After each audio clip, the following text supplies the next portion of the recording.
তা আমি বলবো অর্থ সংকট কি শুধু শিক্ষকদের বেলায় অর্থ সংকট হয়?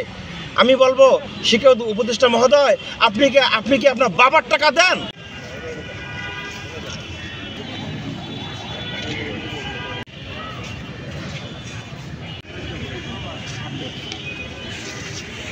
স্কুল কলেজ যারা আসছি তারা কী দাবির জন্য আসছি আপনারা আজকে এক সপ্তাহ থেকে দেখতেছেন। আমার মনে হয় যে আপনারা নিজেরাও আমাদের সাথে একাত্মতা আপনাদের মধ্যে আছে বিধায় আপনাদের মতো আপনারাও কষ্ট করতেছেন। চাই যে আমাদের এই দাবিটা, এই যে কষ্ট করা হচ্ছে বা এত বছরটা বছর আমাদের কষ্ট করা হলো আমাদের আসলে আমাদের যেটা কর্মসূচি আমরা সবাই জানেন, একই কথা বারবার বলতে লজ্জা লাগতেছে আমাদেরকে। আসলে আমরা ভিক্ষুকের মতো এখানে বসে আছি।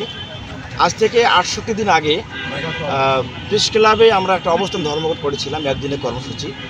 সেখানে ওই ধর্মঘটে আমাদের নেতৃবৃন্দকে ডাক দিয়ে, আজিজুল স্যার সহ অন্যান্য নেতৃবৃন্দকে ডাক দিয়ে শিক্ষা উপদেষ্টা মহোদয় এবং ঊর্ধ্বতন কর্তৃপক্ষ যারা আছেন, শিক্ষা সচিব সহ বলেছিলেন যে আপনাদের দাবি তো আমরা মেনে নিলাম, কিন্তু পুরোটা মানা সম্ভব না। আমাদের দাবি ছিল 45% আমাদের মানে বাড়ি ভাড়া।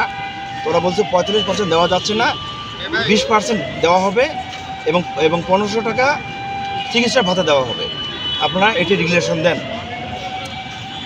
মানে নেতৃবৃন্দ এসে প্রেস ক্লাবের মধ্যে এটা ডিক্লারেশন দিল।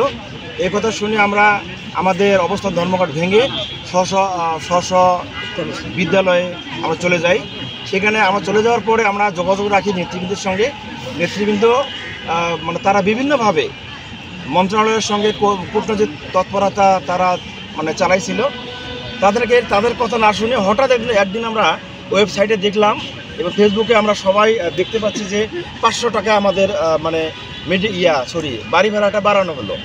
এটা অত্যন্ত নিন্দা এবং ধিক্কারজনক একটা পদক্ষেপ সরকারের। আমরা ভিক্ষুকের মতো ভিক্ষা দিয়ে 500 টাকা আমাদের তারাই বলছিল 20% বাড়ি ভাড়া, তারাই দিল আবার 500 টাকা বাড়ি ভাড়া। আমরা যে এখানে অবস্থান করতেছি এটা আমাদের কথা নয়, এটা শিক্ষা উপদেষ্টা, অর্থ উপদেষ্টা সহ শিক্ষার বিভিন্ন দপ্তরের সিদ্ধান্ত ছিল যে তারাই 20% দেবে, 1500 টাকা তারা চিকিৎসা ভাতা দেবে। তাদের কথাকে বাস্তবায়ন করার জন্য আমরা এখানে চলে আসছি। কিন্তু অত্যন্ত দুঃখের বিষয়, গত বৃহস্পতিবার শিক্ষা উপদেষ্টা মহোদয় আমাদের নেতৃবৃন্দকে ডাক দিয়ে বলেছিল যে আপনাদের চাওয়া পাওয়া আর পূরণ করা সম্ভব না, কারণ অর্থ সংকট। তা আমি বলবো অর্থ সংকট কি শুধু শিক্ষকদের বেলায় অর্থ সংকট হয়? আমি বলবো শিক্ষা উপদেষ্টা মহোদয়, আপনি কি আপনার বাবার টাকা দেন? আপনার বাবার টাকা দিতে এখানে কি আপনার গরিমসি কেন?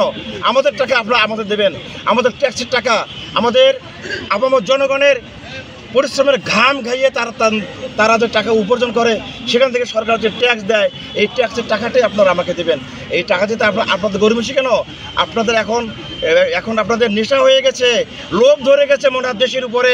এই কারণে আপনারা মনে হয় আমাদের দিকে না তাকিয়ে আপনাদের পকেটের দিকে আপনারা তাকাচ্ছেন। কিন্তু না, এটা এমপিওভুক্ত শিক্ষক ও কর্মচারীগণ এবার সোচ্চার হয়েছে। আমাদের দাবি আদায় না হওয়া পর্যন্ত ঢাকা রাজপথ ছাড়ব না এবং সারা দেশের শিক্ষা প্রতিষ্ঠানে তালা ঝুলবে, আমাদের কর্মসূচি চলবে। এবং আগামীকাল থেকে বাংলাদেশের প্রত্যেকটি স্কুল, কলেজ, মাদ্রাসা, কারিগরি সহ প্রত্যেকটা শিক্ষা প্রতিষ্ঠানের শিক্ষার্থী রাস্তায় নামবে আমাদের সঙ্গে একাত্মতা ঘোষণা করার জন্যে।